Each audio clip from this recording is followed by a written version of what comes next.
Otra vez yo, perdón por mi inestabilidad emocional.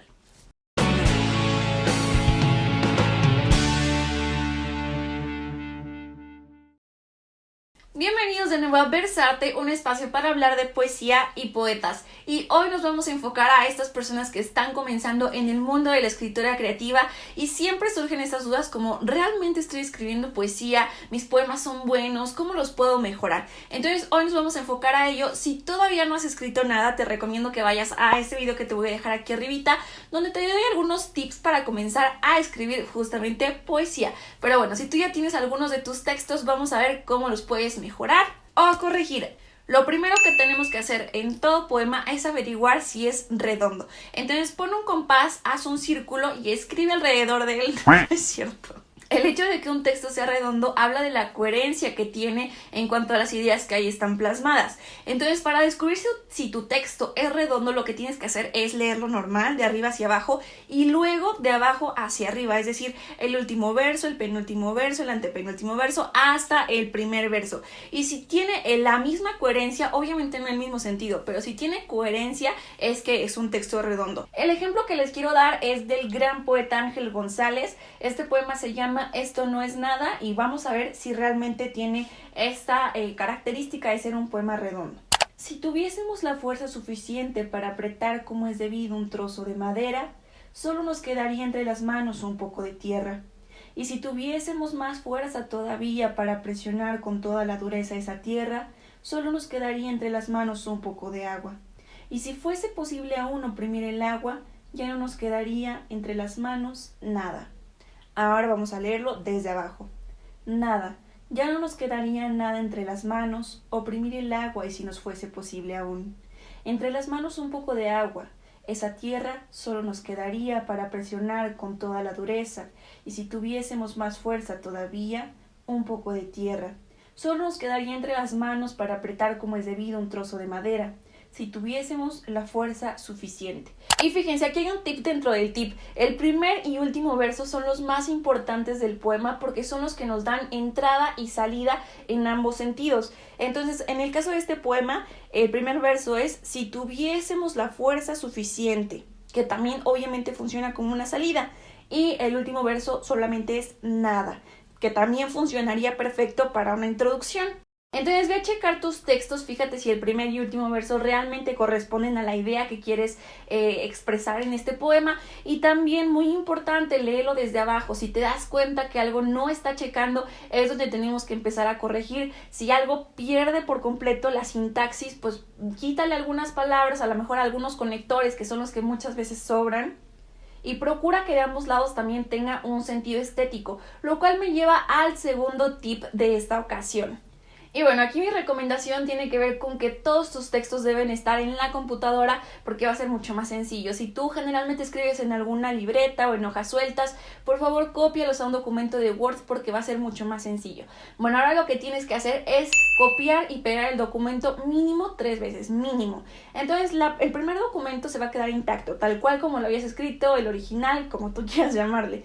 El segundo documento es donde vamos a empezar a cambiar algunas ideas que ya teníamos en el primero. Con cambiar me refiero a decir lo mismo pero en otras palabras, tratar de meterle otras figuras retóricas y quitarle todas las explicaciones posibles. Esto siempre lo digo, pero para mí es lo más importante. Las cosas que son obvias no tienes por qué explicárselas al lector, o sea, no le digas como, y aquí quise decir tal cosa, o sí, o sea, no, sal de lugares comunes, trata de no decir exactamente cómo son las cosas, sino darles una interpretación personal, y esto solamente funciona a través de las figuras retóricas. Entonces, pues trata de variarlas entre un documento y otro.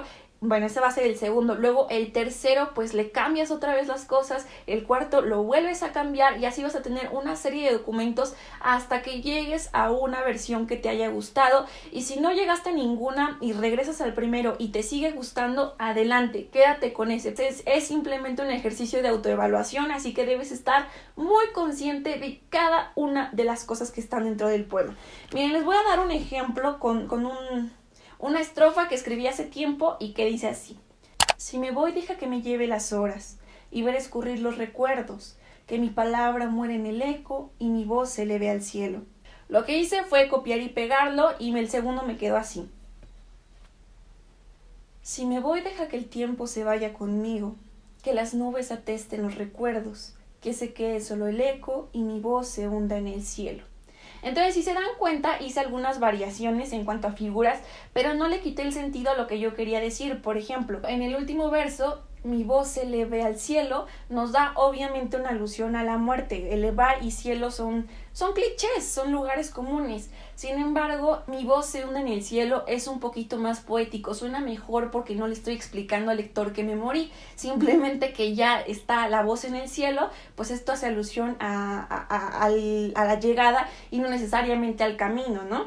O por ejemplo en el penúltimo verso, que mi palabra muere en el eco, odié haber puesto la palabra muere, dije, ay, ¿cómo es posible? ¿Por qué la pusiste? La palabra morir, amar, bailar, sonreír, o sea, ya son lugares súper comunes, súper clichés, que ya no te van a funcionar para tus textos, a menos que sea súper necesario utilizarlo, pues adelante, pero por favor evítalas a toda costa. Entonces aquí cambié, en lugar de muera, pues únicamente dejé que se quede solo el eco. Estas son algunos ejemplos de las relaciones que yo hice en cuanto a los documentos copiados y pegados, pero te digo, tú puedes hacer la copia infinita de un verso incluso hasta donde te quede como tú quieres, pero lo importante es ir modificando las palabras sin perder la idea.